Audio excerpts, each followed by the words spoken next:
Здравейте, добър ден на всички бой фенове. Както знаете, днес имаше матч Барселона Реал Мадрид. Да, какво мисля? Напоследък 3 мача загуба за Барса. Значи, първо треньора скапан. Второ, Барселона неофициално се бляса.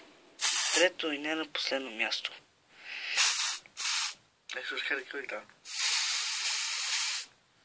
Стига, отидем за Зоранта. И така една пачарва.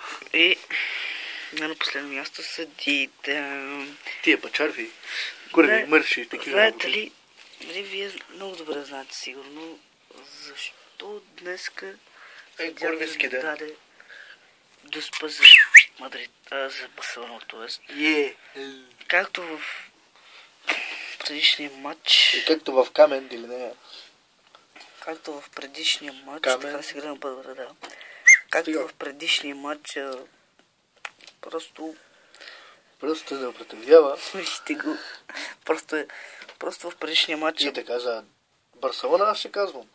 Барселона е Просто буклук. Левски не струва. просто беща. И буклука не струва Левски. Просто седите в два И Роналдиньо гони мишките. Просто в два поредни матча. Прости буклуци. Ти няма да оставиш мен да говоря, моне. Ти професор ли си, стият сайси и просто аз съм професор Йор Патанди, Гюсон сме син баран, Гюсон Дасин. И така сме Гюзан Берин, Тончо Капаком, Гюзон Сан Дофан. И Гюзар Берин, Сан Гюзан Бархарам, Синди Самкон, Санди Санан, Санди Сан. Какво мисля за въпроса? Значи съдиите като цяло са... Струват. Да, така. Най-голямата вина, те са за мърши. лошата форма на Барселона. Защо е така? Защото един не струва. Един не буклук. Един не... Хайде. Мълчи малко! Добре, говори.